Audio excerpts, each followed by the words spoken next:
Allahumma shalli ala sayyidina Muhammad wa ala ali sayyidina Muhammad.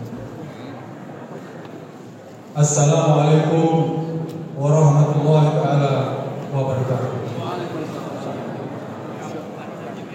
Pengurus Yayasan Masjid Baitur Rahman, pembina, pengawas dan seluruh jajarannya yang kami hormati, para pemuka masyarakat, Ustaz, Ustazah,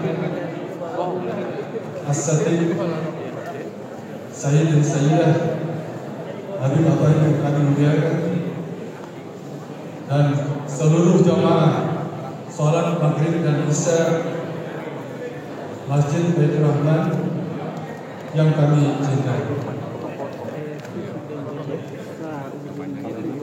Pada malam hari ini kita akan sama-sama ikuti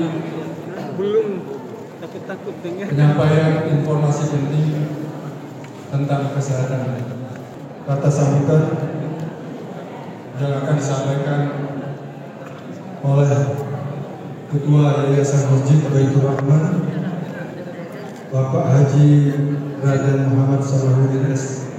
Anwar, Sarjana Ekonomi, Master Sains Interdisiplin. Kemudian kita akan ikuti pembicara utama pada malam hari ini yang akan menyampaikan informasi penting untuk kita semua, yaitu Bapak Dr. Haji Zulkhair Ali,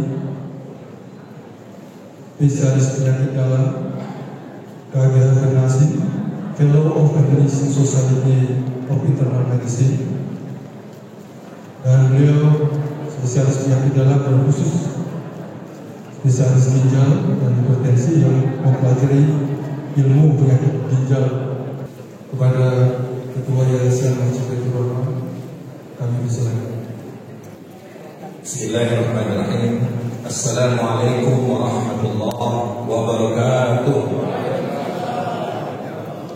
Alhamdulillah, wassalatu wassalamu ala Rasulillah sayyidina Abdullah Muhammadin wa ala alihi wa sahbihi ajma'in. Amma ba'du. Yang kami hormati Ketua Pembina serta anggota pembina yang sempat hadir, serta pengawas, para pengurus Yayasan Masjid Baitur Rahman, para pengurus pelaksana kegiatan, khususnya ibu-ibu MT Majelis Ta'lim Nurul Barakah yang berbahagia, yang kami hormati para ustaz, ustazah, para sesepuh, para tokoh masyarakat, keluarga, sejahtera maupun undangan kami yang hadir pada malam yang berbahagia. Pertama dan paling utama, marilah kita memanjatkan puji dan syukur kehadirat Allah Subhanahu wa taala karena berkat karunia kesehatan dan kesehatan tentunya yang diberikan kepada kita semuanya, sehingga pada malam yang berbahagia ini kita bersama-sama dapat berkumpul di Masjid Baitur Rahman yang mudah-mudahan ini berkelanjutan untuk tidak saja pada malam ini temanya berbicara soal kesehatan ginjal, tapi insya Allah seluruh organ tubuh yang tentunya akan berguna buat kesehatan, yang pada muara akhirnya adalah kita untuk meningkatkan, dan kesehatan itu kita meningkatkan badan yang fit untuk mendapatkan kenikmatan, untuk mendapatkan tenaga spirit untuk melaksanakan ibadah kepada Allah Subhanahu wa taala. Jadi ini barangkali muara dari kesehatan. Karena kenapa? Kesehatan ini penting diacara di masjid. Karena selama ini kita berbicara soal jasmani juga kita harus jaga dengan jasmani yang sehat, tentunya dengan fisik yang sehat, mendapatkan jiwa yang sehat, dengan jiwa sehat sehingga kita dalam menjalankan ibadah kepada Allah Subhanahu wa taala terasa lebih gampang, lebih nikmat. Selanjutnya kesempatan yang berbahagia ini izinkan kami menyampaikan ucapan terima kasih tentu sebagai pemateri, yaitu Bapak Dr. Zulekha Ali, SPPD, KIH Binasib, yang akan menyampaikan materi penyakit gagal ginjal dan penyebabnya. Tentu juga kami sampaikan ucapan terima kasih kepada Dr. Masadus Faisal Mayuri yang nanti akan bertindak selaku moderator. Dan tadi sudah Pak Baru sudah menyampaikan sebagai MC. Juga dalam kesempatan pagi ini sedang kami menyampaikan terima kasih kepada Bunda Dr. Ainul Hayat Protes Wakuan Awalupah yang telah menginisiasi, dan mudah-mudahan sehat selalu untuk bersama-sama dengan Nurul Barokah dan dengan yayasan untuk memberikan spirit dan semangat apa kira-kira yang kemajuan kita yayasan ini dalam baik program ceramah maupun kegiatan-kegiatan yang itu untuk dinikmati oleh seluruh masyarakat, khususnya jemaah Masjid Baitur Rahman. Assalamualaikum warahmatullahi wabarakatuh. Waalaikumsalam warahmatullahi wabarakatuh. Terima kasih kepada Bapak Ketua Yayasan Masjid Baitur Rahman yang diajukan bersama. Baiklah, kita masuki acara utama. Kami panggil Dr. Nelson. Silakan sebagai moderator kita pada Bapak. Bismillahirrahmanirrahim. Assalamualaikum warahmatullahi wabarakatuh. Alhamdulillahirrahmanirrahim. Wassalatu wassalamu ala asyrafil anbiya'i wal mursalin sayyidina Muhammadin wa ala alihi washabbihi ajma'in. Rabbi shrah li sadri wa yassir li amri wahlul 'uqdatam min lisani yafqahu qawli. Yang kami hormati Yayasan Pembina Pengawas serta seluruh jemaah Masjid Baitur Rahman, juga ibu-ibu dalam lingkungan majelis Nurul Barokah yang kami hormati kakak-kakak kami yang tamu kita malam ini, Dr. Zulekha Ali, SPPD KIH Binasib. Alhamdulillah kesempatan malam ini kita hadir di Masjid Baitur Rahman ini dalam acara ceramah yang biasanya kita ceramah agama, malam ini kita konsennya lain menyaksikan. Alhamdulillah peminatnya ramai, lebih ramai dari ceramah subuh pagi. Salam dan salam tak lupa kita sampaikan kepada diri kita Nabi Muhammad SAW serta keluarga sahabat serta kejadian jamaah. Nama Dr. Haji Zulekha Ali, SPPD KIH Binasib. Tanggal lahir dari 1 April 1961, masih muda, dari 61. Pendidikan tamat Fakultas Kedokteran Unsri tahun 1987, tamat spesialis penyakit dalam Fakultas Kedokteran Unsri tahun 2000, tamat konsultan penyakit ginjal hipertensi tahun 2004 dari Fakultas Kedokteran Universitas Indonesia, dan tamat doktor dari Universitas Erlangga tahun 2008. Jabatan beliau sekarang adalah Ketua Dokter Staf Medis Penyakit Dalam di Rumah Sakit Muhammad Busir, Fakultas Kedokteran Unsri. Kemudian Ketua Divisi Ginjal Hipertensi Rumah Sakit Muhammad Busir dan Fakultas Kedokteran Unsri. Dan jabatan lainnya banyak juga terkait ginjal, hanya saja. Organisasi beliau adalah Ketua Ikatan Dokter Indonesia atau IDI cabang Palembang. Kemudian Ketua Pernefi wilayah Sumatera Selatan, Dokter Ahli Ginjal, Dokter Nefrologi Indonesia, ya, juga ada ketuanya. Selain itu juga beliau banyak kegiatan kesenian. Dia pernah juga sebagai Ketua Dewan Kesenian ya, di Provinsi Sumatera Selatan. Dan beliau ini jagonya ini bos apa? Bosnya Lulu Sumsel. Terkenal memang orang seni sejak dulu. Bahkan para dokter-dokter bukan hanya di Sumatera Selatan, di Indonesia, profesor-profesor dijadikan pemain dulu dengan sekadar aja. Tapi dapat malam ini kita akan berbicara penyakit gagal ginjal. Penyakit ginjal ini sederhana, muaranya sederhana, programnya sederhana itu dari penyakit hipertensi dan kecil manis yang tidak terkontrol, ujungnya ke gagal ginjal. Mungkin kita dapat pencerahan nanti di mana pencegahannya, di patologi itu di mana supaya bisa tetap tanpa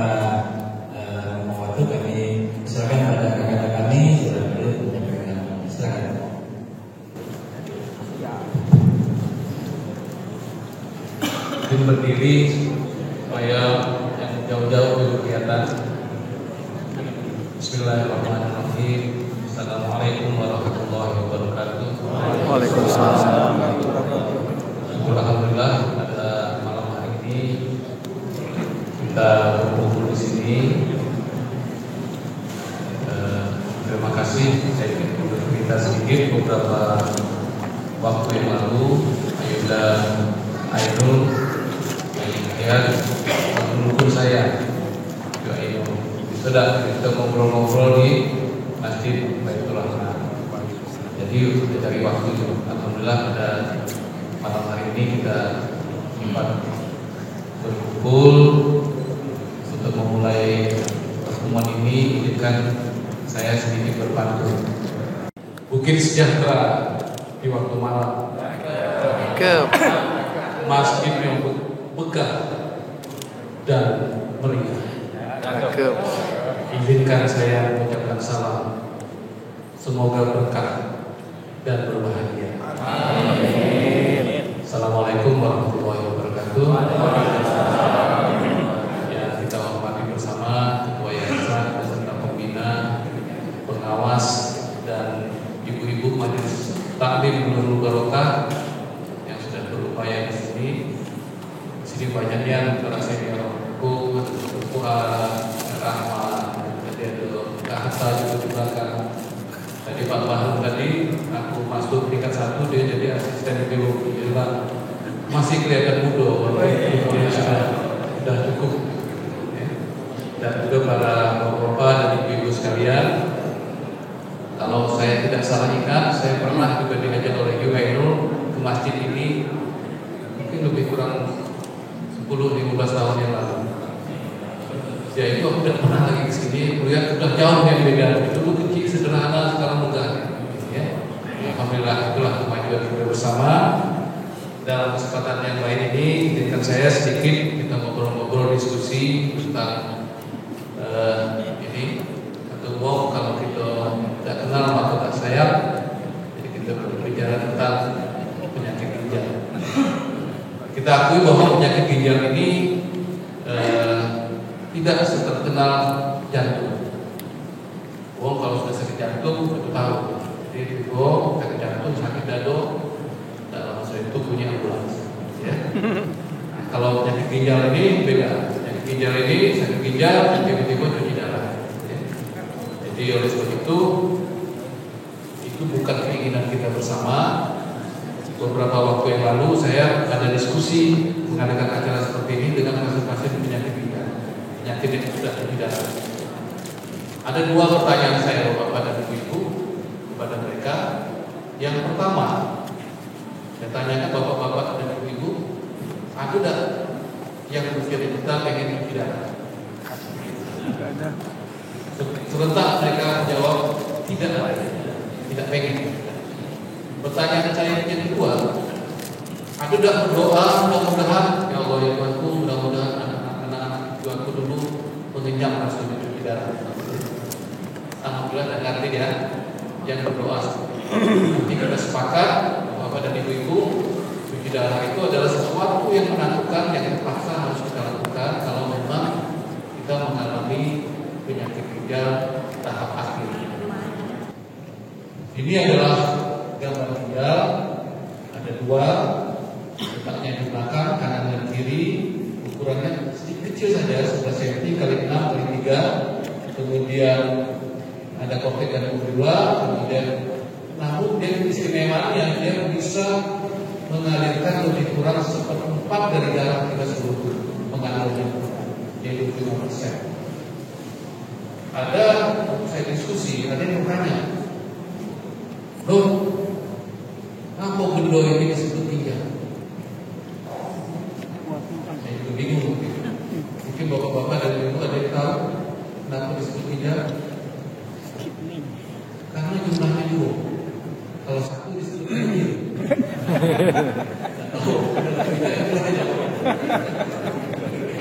Ganjil.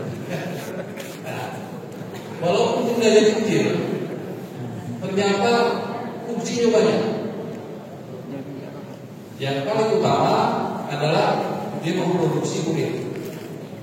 Nah, produksi urin, kencing kita diatur oleh ginjal. Oleh sebab itu kalau ginjal itu sakit, biasanya urin kita akan berkurang. Yang kedua adalah keseimbangan cairan. Kita sendiri merasakan bahwa pada ibu kalau musim panas itu banyak keringat, kencing kita sedikit. Sebaliknya kalau musim dingin kita kencing terus. Itu yang aturnya adalah kita. Yang ketiga adalah dia memproduksi hormon eritropoietin. Ini untuk memproduksi darah merah. Karena itu biasanya orang-orang yang sudah mengalami sakit ginjal banyaknya pucat karena darah merahnya kurang.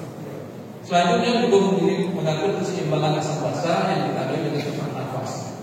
Biasanya kalau sakit ginjalnya sudah berat, maka dia akan mengalami sesak nafas. Juga untuk aplikasi vitamin D untuk memperbaiki tulang pada ibu-ibu. Dan yang terakhir adalah untuk mengatur tekanan darah. Jadi tidak jarang sebagian besar pasien-pasien ginjal itu mengalami hipertensi. Jadi kalau kita sudah mulai sakit ginjal, sudah mulai susah mengatur, ada yang ketinggian, ada yang ini adalah untuk ginjal kalau dipotong dari ibu-ibu. Kalau kita ginjal tidak terfungsi, maka akan terjadi yang kita sebut sebagai gagal ginjal. Gagal ginjal. Baik. Kalau kita tanya apa saja penyakit ginjal yang mungkin terjadi, yang paling banyak, yang paling mudah kita ketahui adalah batu ginjal. Yang paling banyak menyebabkan gagal ginjal itu adalah yang dua ini bapak dan diabetes dan hipertensi. Bahkan dikatakan orang yang diabetes kalau dia panjang umurnya pada saat yang akan mengalami gagal ginjal. Demikian juga dengan hipertensi dan yang selanjutnya yang tidak begitu banyak adalah lupus, penyakit ginjal politistik, kanker dan beberapa yang lain. Ini kalau kita tanyakan penyakit ginjal dan semua penyakit ginjal ini dapat menyebabkan gagal ginjal. Jadi ada beda antara penyakit ginjal dan nah, ini gambar adalah yang disebut sebagai sindrom aneurotik luka yang paling banyak pada anak-anak ini karena ada ginjal. Ini batu ginjal sakitnya, ya, ginjalnya sakit yang disebut sebagai polit munculan seperti ini. Nah, itu ada batu. Kemudian ini juga sering infeksi saluran kemih, terutama pada ibu. Ya, rasanya hanya sering kencing malam hari, sakit di sini, sakit diare, ini dia dengan infeksi saluran kemih. Ini penyakit lupus. Ya, lupus ini adalah penyakit yang umum seluruh tubuh, autoimun namanya, dan dia bisa mengenai ginjal. Nah, ini penyakit polikistik, banyak kista ginjal. Banyak sekali kalau di ramai ya, biasanya tensinya naik dan ginjalnya agak gagal. Kalau kita bicara tentang gangguan fungsi ginjal, itu ada tiga, yaitu gangguan ginjal akut, sifatnya akut, dia berat, akut ini tapi bisa sembuh. Kalau yang kedua adalah penyakit ginjal kronik, lama, bertahun-tahun dan terasa tapi tidak bisa sembuh. Tidak tahu mana yang pilih, akut atau kronik. Yang kedua ada ikutan keduanya itu adalah kita sudah mengalami penyakit ginjal, misalnya darah dan diabetes dan hipertensi, atau kita infeksi. Yang disebut sebagai akut kronik. Kalau kita mengalami yang di atas gagal ginjal akut, itu setelah kita obati, setelah dia akan sembuh. Tetapi kalau kita mengalami yang di bawah penyakit ginjal kronik, umumnya sudah bertahun-tahun. Nah, inilah yang akhirnya menuju cuci darah. Jadi kita masuk cuci darah dan itu seumur hidup. Pasien-pasien nanya, seumur hidup ya? Iya, anak selama hidup. Belum tentu, dekat selama hidup belum ada kan? Kalau kita adalah lama-lama jadi orang hidup itu guyonan baik, ya. Tapi saya menyadari bahwa pasien-pasien yang mengalami gagal ginjal ini atau dia sampai cuci darah, yang pertama dialami adalah stres. Ternyata penyakit ginjal kronik ini ada tahapan yang stadium. Kalau kanker stadium 3 itu stadium akhir, stadium 4 itu kalau ditinjau stadium indigo itu baru awal. Jadi stadium indigo sebenarnya ini baru awal. Sedangkan yang gagal ginjal itu disebut stadium fungsi ginjalnya sudah di bawah 15%. Kita tidak mengharapkan ketemu pada waktu stadium akhir. Ada pasien saya yang ginjal, dia ketemu saya stadium 3, alhamdulillah sampai sekarang sudah hampir 20 tahun dia tidak nanti bisa kita obati, bisa kita atasi tanpa tidak. Tapi yang paling banyak itu adalah sudah turun ke bawah. Kenapa? Karena gejala penyakit ginjal kronik ini tidak terus. Dikatakan hanya 30% yang memberikan gejala. Hanya 30% yang memberikan gejala. Ini penyebab di Indonesia. Penyebab gagal ginjal yang paling banyak yang saya katakan tadi adalah DM, diabetes, hipertensi, kemudian lupus, lalu penyakit-penyakit. Dan penyakit yang cukup banyak di negara kita adalah hipertensi dan apalagi kalau sudah umur di atas 30 tahun. Hipertensi, diabetes.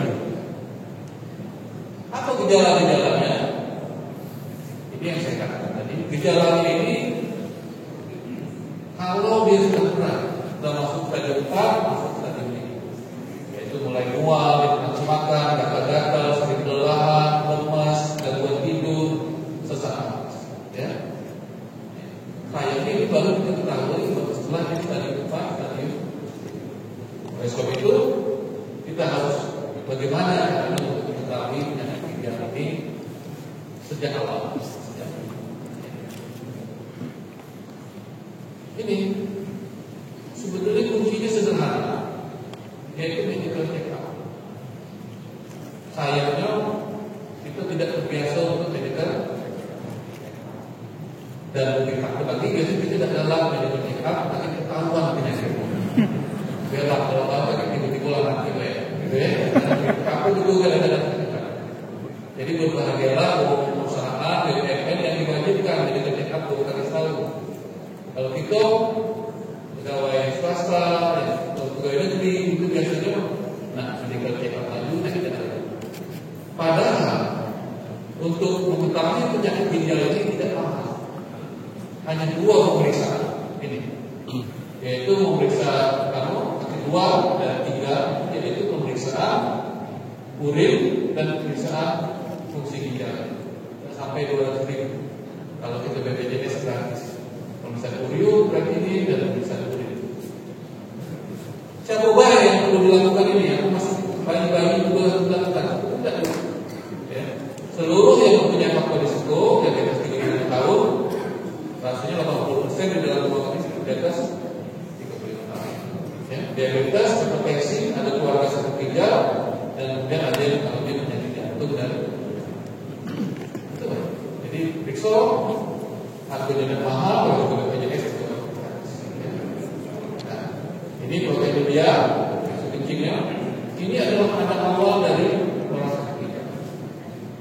Apa gejalanya? Gejalanya kencing berbusa. Kalau kencing berbusa, itu biasanya ada protein yang tapi harus ingat, harus kita bedakan. Kadang-kadang ibu habis membersihkan kloset dengan sabun kan. Pas kita kencing, tembak dari jauh itu besar ya. Tidak ada yang bilang. Jadi kencing besar. Saya sering bilang kalau busanya banyak dibuat untuk cuci piring. Ini tanda sangat dari itu. Nah, kalau kita mau WSD pada umumnya kalau dia sudah mengecil ginjalnya, artinya ginjalnya sudah lanjut. Ini gambar WSD, ginjalnya bengkak, biasanya ada sebanyak hidrolisis. Kalau ini mudah pengobatannya, biasanya dibuka salurannya, dioperasi, oleh dokter bedah, sembuh. Ini juga ada batu, kita bentuk ada batu kuning, dibudi-budi, batunya cukup besar. Ini yang paling penting. Kita sengaja cepat saja, karena nanti kita akan diskusi kan. Mudah-mudahan bisa sampai sahur. Itu malam Senin kan? Nah, besok ada Senin.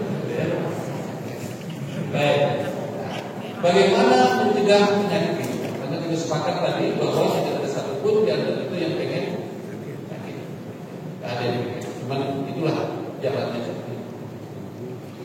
Ada istilahnya 8 golden rules, jadi ada 7 aturan emas.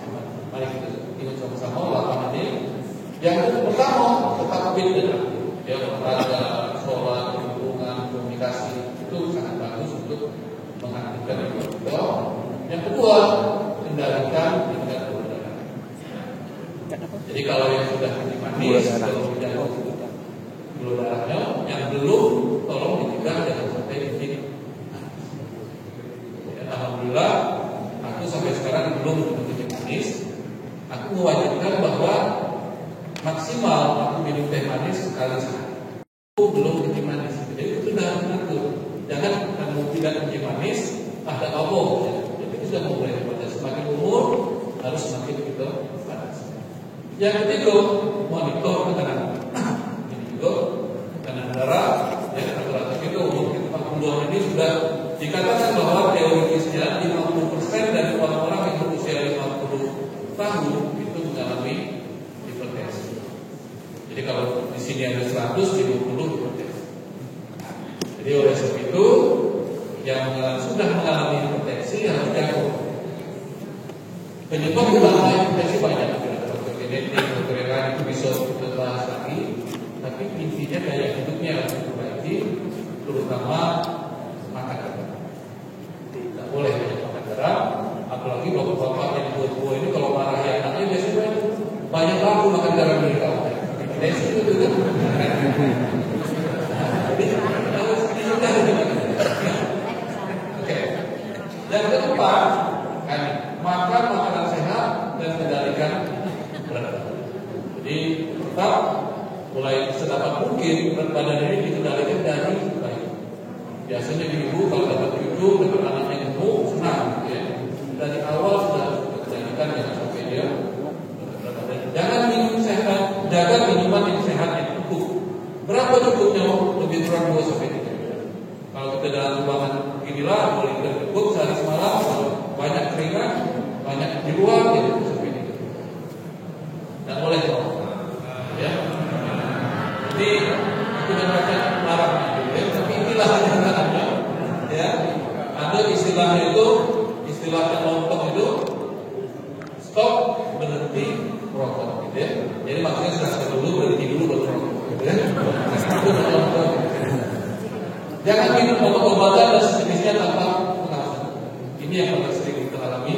Sakit kepala, sakit kepala, sakit dewe, gitu ya. Apalagi kalau ada yang herbal ini hitungannya mana?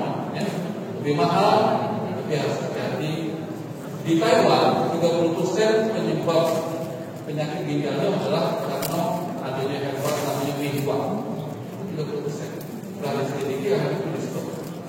Kekurangan herbal itu cuma satu, kurang diteliti. Mungkin bagus, ya. Itu kan adalah obat-obatan leluhur dulu. Tapi yang kita tahu hanya kasihan. Efek sampingnya kita tidak tahu, belum diteliti. Mudah-mudahan pemerintah kita akan segera meneliti sehingga kita bisa dapat. Yang terakhir, ini yang saya katakan tadi, periksa fungsi ginjal secara teratur, cukup urium, kreatinin, hipertensi dan protein. Ini kita lihat olahraga sangat penting tadi, fit dan aktif. Nah, contohnya adalah ini aerobik, senam, ini boleh kayak ini. Mulai juga olahraga senam, gaya bus, ini juga boleh. Silakan pilih mana yang paling oke. Berat badan ideal, ini berat badan idealnya. Idealnya adalah indeks massa tubuh kalau tidak mengukur pria 27,8, wanita 27,5. Kalau yang sederhana, tinggi badan kurang 100, kurang lebih kurang 10%. Jadi kalau kita tinggi 170, berat badannya lebih kurang 70 kg. Bagi yang berat badan berlebih, biasanya saya sering menganjurkan 2 hal. Bapak, Ibu ada 2 pilihan. Pertama, turunkan berat badan.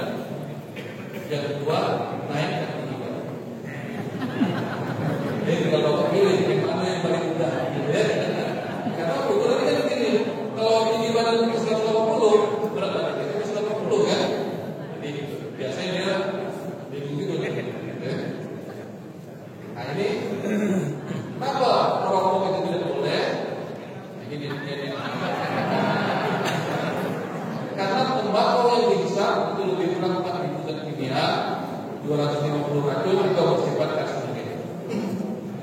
kami untuk orang-orang yang biasa melihara babi, bahkan babi itu benar makan daun bakar, daun-daun itu aman dari babi kalau yang lain. Alhamdulillah kita sebagai manusia semua.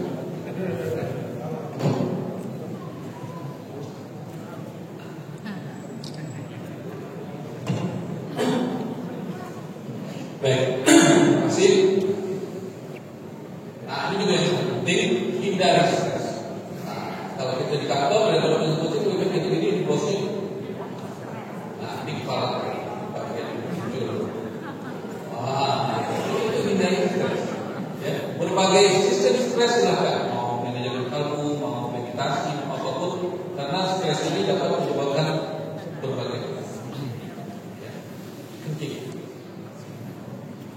Jadi jangan menahan kencing, jangan heboh dengan air sembarangan, khusus wanita perhatikan teknik heboh. Dan boleh kalau balik. Biasanya kita heboh kan dari belakang ke depan, belakang ke depan. Itu memindahkan kuman yang ada di belakang ke depan. Oleh sebab itu, ibu-ibu, ya, karena saluran kencingnya pendek, dia lebih mudah ketularan infeksi. Jadi oleh sebab itu, kalau belum sakit ginjal kita harus cegah. Kalau sudah sakit ginjal kita harus obat. Kalau kita sudah mengalami gagal ginjal tahap akhir, kita harus cuci darah, itu pun harus kita jaga. Ya. Konsepnya adalah kenapa yang bersangkutan kepala disebutnya sehat hanya 3, yaitu yang pertama ikhlas, yang kedua tetap semangat, ya, dan yang ketiga berserah diri kepada itu kira-kira. Ringkasannya, mari saling menjaga gaya hidup sehat, menjaga check up, menjaga selalu, cegah terjadinya penyakit penyebab ginjal, hipertensi, batu dan lain-lain. Kendalikan penyakit agar tidak merusak ginjal, berobat teratur dan berkecukupan. Ya, untuk contohnya untuk BPJS, berobat puskesmas, sakit dan ini adalah perjalanan waktu. Kira-kira sekarang di foto saya terkejut lihat foto itu belakangnya ini filter dan ini 30 tahun yang lalu sebelum bergaya dan kalau banyak umur insya Allah ini 30 tahun. Baik, terima kasih. Bila kurang saya mohon maaf. Bila taufiq wal hidayah. Wassalamualaikum.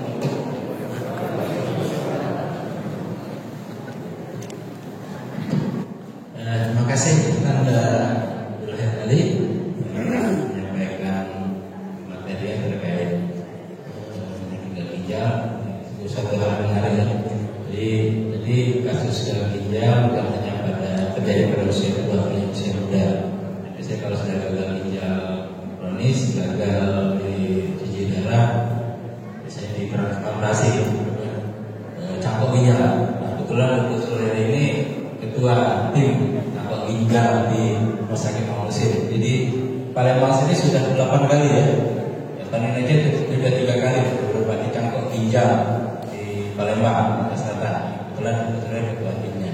Jadi kita banyak sekali dokter. Sejak 2016 di Rumah Sakit Mamusim sudah bisa melaksanakan cangkok ginjal di disiplin dengan terlalu. Yalah, mungkin kita masih ada waktu sebetulnya. Untuk kita jadi kalau ada yang ditanyakan klarifikasi. Saya pernah naik bus dari Palembang ke Jakarta. Di sebelah saya ada ibu. Katanya ditanya Pak, dia nggak tahu saya dokter. Saya rutin setiap pagi minum segelas urin saya. Setiap pagi. Dia belum ada Bu. Tergantung apa yang itu makan saja kan. Kalau makan saja ya kalau tapi itu rutin saya lakukan sudah bertahun-tahun.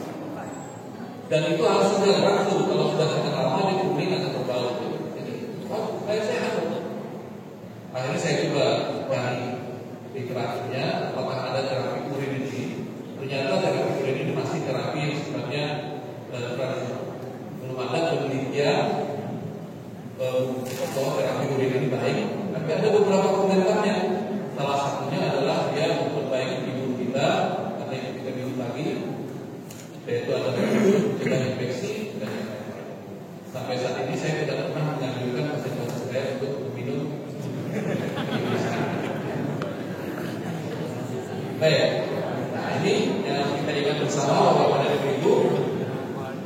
Jangan sembarangan makan obat atau orang tua jamu karena semuanya berpengaruh ke ginjal. Jadi apapun yang kita makan Bapak dan Ibu dia mampir itu di perut. Yang pertama ke ginjal, kemudian kembali ke kulit, yang kedua ke hati, makanya keluar melalui mulut yang besar. Jadi harus hati-hati, jangan sembarangan makan obat. Berobatlah dengan dokter dan katakan ke dokter apa yang kita tahu. Kadang-kadang dokter juga tahu bahwa kita ada sakit ginjal, sakit yang lain, kita dok kita tidak biasa makan ini dan biasa. Karena apa? Karena sebagai dokter itu yang tidak sampai hati. Kalau kita sakit gigi, ditunjuk sakit gigi, sakit kaki, ditunjuk sakit gigi, ada banyak dokter. Apa ini itu sebenarnya tidak bagus. Hati-hati Pak. Sudah kita upayakan, ternyata kita juga tetap mengalami gagal ginjal. Bagaimana cara mengobatinya? Jadi ini komplit hari ini. Yang pertama, penyakit ginjal kronik dapat dicegah dan diobati. Itu prinsip itu sudah tahu dicegah. Kalau dia sakit dapat diobati. Yang kedua, penyakit ginjal kronik ini bukan akhir segalanya. Gagal ginjal bukan berarti gagal hidup. Pasien saya saat ini ada yang sudah cuci darah 20 tahun. Bismillahirrahmanirrahim. Assalamualaikum warahmatullahi wabarakatuh. Terima kasih kepada Dr. Zulher yang telah memaparkan ginjal luar biasa malam ini. Nah, kami ingin tanyakan tadi ditanyakan salah satu dan penyakit ginjalnya adalah kelebihan protein. Terus bagaimana cara kita mengendalikan protein ini agar ginjal kita tidak kembali? Barangkali itu yang kami tanyakan. Terima kasih. Assalamualaikum warahmatullahi wabarakatuh.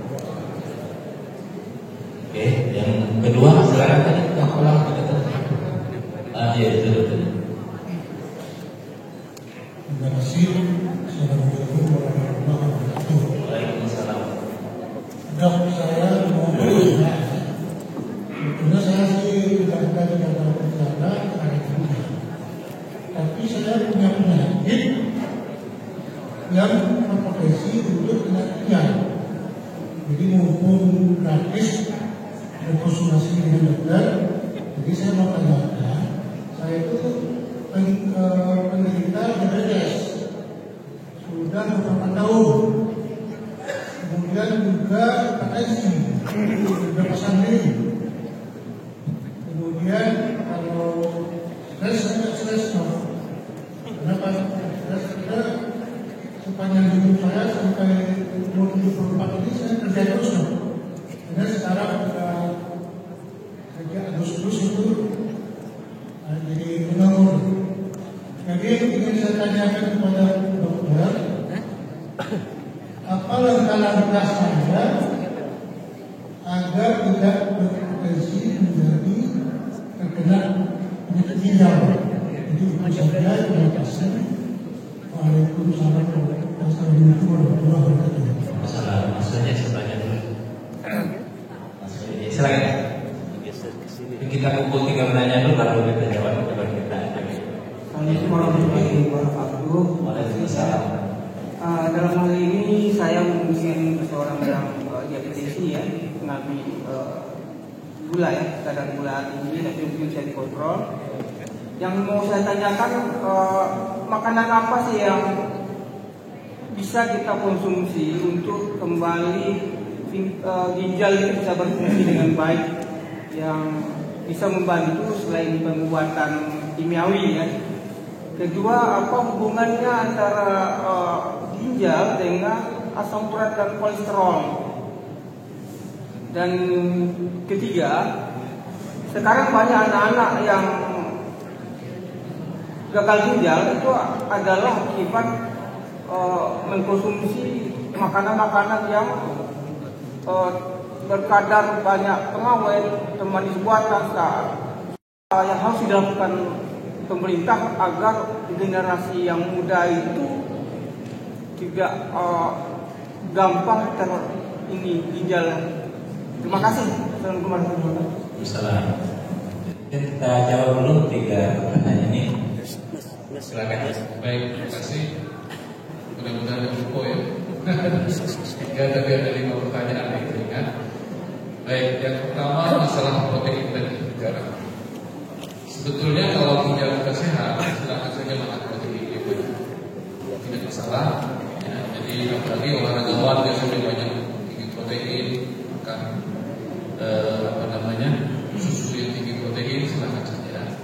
Tapi kalau kita sudah mengalami sakit ginjal, apakah itu sakit ginjalnya berupa kebocoran ginjal dan yang bukan dulunya, apalagi kalau sudah terjadi gagal ginjal, kita harus membatasi makan protein. Jadi tidak boleh banyak-banyak makan protein supaya ginjalnya tidak bertambah berat. Jadi untuk yang normal, sehat, 30-40 tahun ke bawah, bebas protein. Tapi kalau sudah mulai 30 tahun ke atas seperti kita, ya artinya bebas terbatas. Jadi jangan terlalu banyak-banyak. Kita sadar bahwa protein ini yang mahal-mahal. Ikan, ayam, telur, daging, tahu, tempe itu banyak protein. Jadi kira-kira kalau kita tidak ada kebutuhan ginjal, ya bebas bayar. Kalau memang perjalanan ada kebutuhan ginjal, kita harus batasi. Sebaliknya kalau kita sudah mengalami gagal ginjal, itu biasanya lebih dibatasi. Maka kita membatasi sampai 40 gram per hari sehari semalam. 40 gram kalau yang sudah mengalami gagal ginjal. Ya, jadi itu istilah saya, boleh makan ikan sedikit, sepotong sejenis, tapi siang makan telur setengah, malam makan ayam sedikit. Jadi anggaplah itu waktu masih marah untuk sekolah dulu, kan masih jadi anak-anak kos gitu ya, banyak makan nasi dengan kerupuk kan, itu kira-kira gambaran. Kalau yang Bapak, insya Allah Pak dikatakan kalau umur kita sudah 75 tahun, kita mengalami kencing manis dan darah tinggi, dan sampai saat ini kita tidak mengalami sakit ginjal, itu alhamdulillah secara genetik Bapak itu sehat. Jadi insya Allah tidak akan mengalami gagal ginjal dan seterusnya. Karena sudah 30 tahun misalnya kita kencing manis, darah tinggi, ginjal juga masih bagus. Jadi daya tahannya bagusnya. Tapi tetap kita harus waspada. Harus waspada itu kenapa? Bagaimana caranya supaya kita jangan jadi gagal ginjal? Jadi siapapun orangnya, walaupun yang sudah tua atau yang tadi baru untuk ya. Konsep itu penting. Kendalikan gula darah, jadi kontrol gula darahnya supaya normal. Tensinya harus di bawah 130/80 dengan makan obat. Oke. Yang ketiga adalah batasi protein.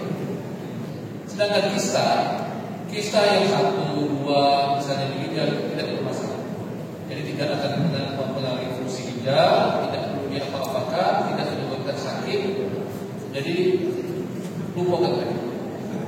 Yang berbahaya adalah kista yang tadi, polikistik tadi, yang dipenuhi oleh kista, dan ini sekali lagi ini betul-betul umumnya ini faktor keturunan.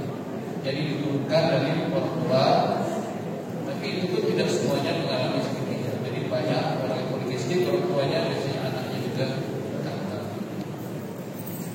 Saya kira selesai jawaban. Oke, itulah mengingat waktu. Masih ada satu, boleh satu? Iya. Jadi sampai sama. Masih terus sekarang masih ada yang satu. Assalamualaikum. Nama jawabnya kan Imam sedikit. Saya berapa kali sudah darai masalah dasar. Kalau orang penyakit dalam itu dokter dulu itu tidak langsung memeriksa orang. Tanya dia ada kurang. Nah kalau sekarang ini tidak langsung aja bisa yang menjawab. Ini maaf, ini sudah saya alami. Kalau itu tidak, bagaimana keturunannya? Ya sesuai kalau dia ada kontroversi. Nah karena saya pernah melihat dari TV, kalau dia diabetesnya itu cenderung ibu, 80% di antara anaknya. Jadi kalau bapaknya itu 10% dari yang paling dominan juga dari yang mau biasa. Assalamualaikum warahmatullahi Terima kasih. Jadi ini ada suatu anekdot bahwa pada dari ibu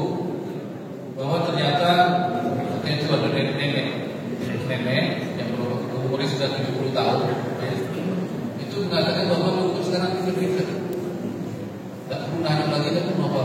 Waktu aku masih muda, umur 20 tahun, seluruhnya diperiksa. Ya.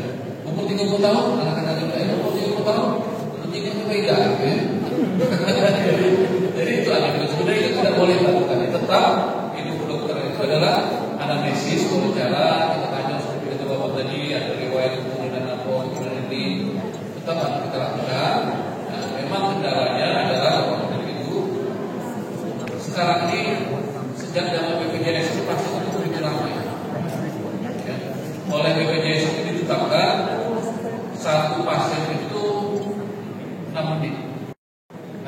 Jadi kalau kita berobat praktek selama 1 jam, itu pasien maksimal 10 menit. Jadi memang waktunya terbatas. Tapi kadang-kadang ada yang 3 menit, Pak.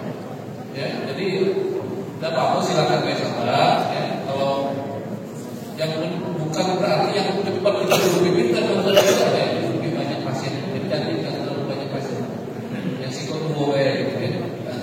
Jadi memang ini atas nama guru kita tetap mengajarkan kepada anak-anak kita dan dokter muda tetap harus dilakukan analisis wawancara, pemeriksaan yang penuh baru dilakukan. Terima kasih Pak ya. Saya jawab dulu, Bapak. Menggigil itu biasanya ada tanda-tanda infeksi. Infeksi yang paling sering itu adalah infeksi di saluran isi daerah itu. Kalau di situ infeksi, biasanya dia mulai menggigil atau ada kondisi infeksi yang lain. Infeksi yang lain banyak, biasanya infeksi saluran kemih. Kalau dia infeksinya sudah mulai muncul, itu umumnya infeksi itu sudah masuk sampai ke darah. Jadi infeksi yang turun, itu kita sebut sebagai sepsis, itu kita harus waspadai. Ya. Tapi alhamdulillah sekarang sudah lebih baik. Mudah-mudahan biasanya di Muhammadiyah memberikan pengobatan untuk ya, baik yang langsung ke sini maupun diberikan obat suntik atau makan. Sedangkan yang kedua, masalah upaya kita yang non-medis, ya, non-medis itu sangat lumrah. Yang namanya kita mau sembuh, gitu ya. Mau sembuh, mau sehat, berbagai upaya tetap harus kita lakukan. Bahkan saya pernah ngomong dengan pasien, boleh tidak? Silakan. Kalau memang ada pengobatan yang tadi kan saya katakan kalau sudah cuci darah yang lama, yang tidak kronik, itu relatif tidak bisa sembuh. Ya. Tapi kalau ada teknik pengobatan yang dapat menyembuhkan penyakit ini, saya katakan bahkan semua pasien ini saya suruh pesan. Tapi yang jadi masalah memang sampai sekarang kita belum menemukan. Ada pengobatan stem cell itu adalah sel-sel punca yang baru, itu belum sampai ke kita. Tulang sudah mulai ada, jantung sudah mulai ada. Kemudian ke depannya ini bisa berjalan. Kalau yang ramuan, kalau yang saya selalu mengajukan kalau pengobatan alternatif silahkan semuanya dilakukan. Apakah itu doa, nyambi, sholat dan lain-lain. Tapi sedapat mungkin jangan ada yang dimakan. Karena sekali lagi seperti yang saya katakan tadi, semua yang dimakan itu akan lewat hati dan ginjal. Tidak jarang pasien-pasien yang ginjal ini setelah dia dengan banyak masukan banyak akan melakukan A, B, C itu semakin memperburuk ginjalnya. Itu yang harus hati-hati. Kecuali kalau makanan itu adalah makanan yang lumrah. Itu herbal-herbal yang lumrah contohnya apa? Jahe, kunyit, itu kan sudah biasa kita makan. Itu insya Allah tidak akan menimbulkan kerusakan pada ginjal. Tapi kalau yang seperti akar bawang segala macam itu harus hati-hati karena sekali lagi memang belum ada penelitian itu. Seberapa besar pengaruhnya yang kemudian bisa lebih kepada penyakit ginjal berdasarkan penelitian selama ini? Dan ada istilah belakangan saya mendengar ada DM tipe 2. Maksudnya apa itu? Ya itu saja. Terima kasih. Terima kasih. Yang ini kedua silakan.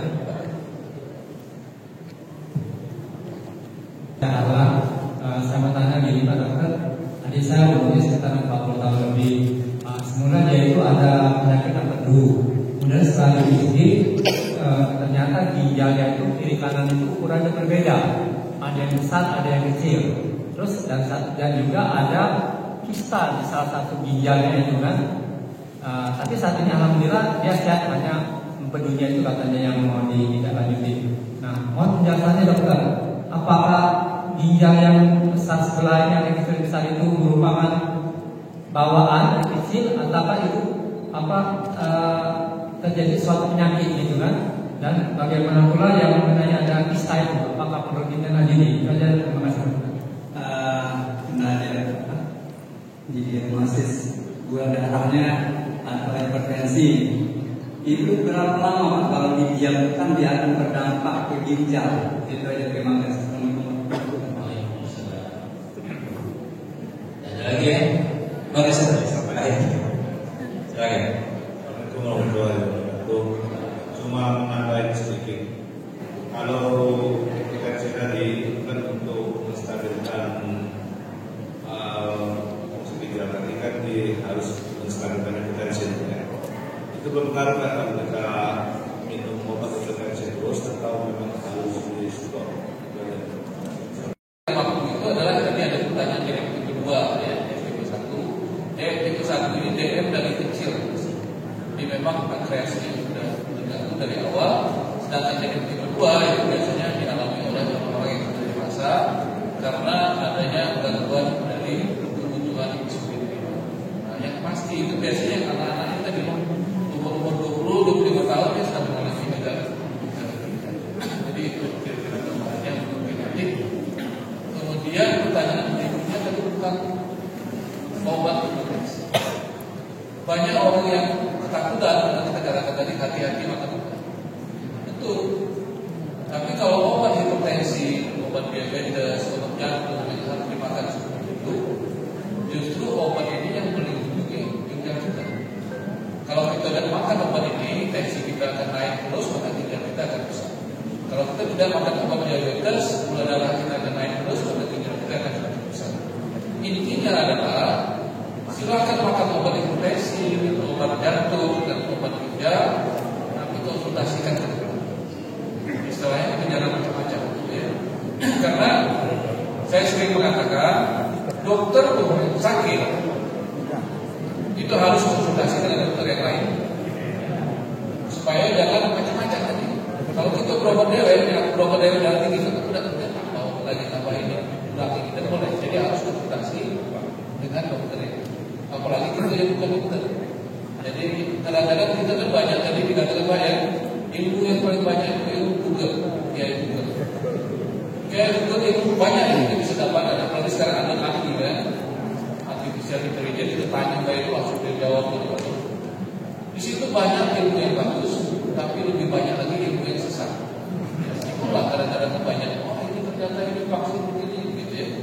Nah, jadi betul-betul kita harus hati-hati dengan alam keterbukaan ini. Seluruh orang boleh memberikan pendapat, tapi yang harus kita yang menyaring mana yang benar atau yang tidak.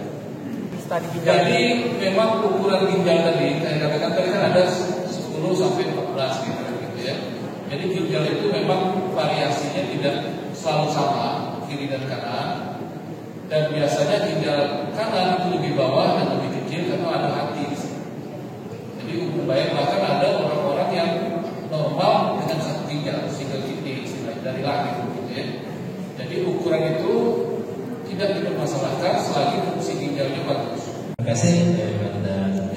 Saya kira turunan tadi memang betul itu Pak. Walaupun tidak ada penuh, kalau ibunya 80% 10 tahun saya tidak harus memang banget begini yang kuat, ya. Ada yang sekitar tadi yang saya katakan, kalau salah seorang lebih kurang 20%, nah yang sedapat mungkin kalau pacar kita mengatur perjodohan ini, kalau bisa kita jangan kawin dengan hubungan yang sangat penyakit. Jadi tadi misalnya waktu awal kalau dari banyak diabetes, dosa hipertensi lain. Itu terima kasih. Sekali lagi saya mohon maaf kalau ada di antara pembicaraan saya, guyonan saya yang menyinggung, maaf yang ada di saya yang menyinggung sama sekali, tapi tidak lain hanya untuk supaya kita gembira, bisa dapat ilmu ini dengan baik-baik. Saya juga untuk kekurangan, saya juga banyak penyakit, jadi bukan berarti saya menjelaskan diri saya tidak ada penyakit. Jadi betul-betul ini adalah diskusinya antara penyakit.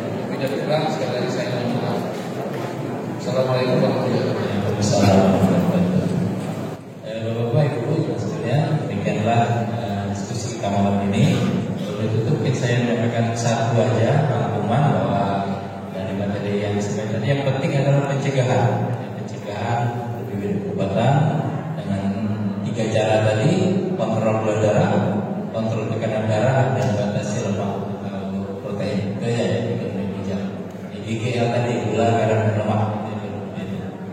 Dan karena ini saja yang kita simak ini. Kita ucapkan terima kasih pada Dr. Zulher. Insyaallah di waktu mendatang dia masih berkenan hadir bersama kita. Dan justru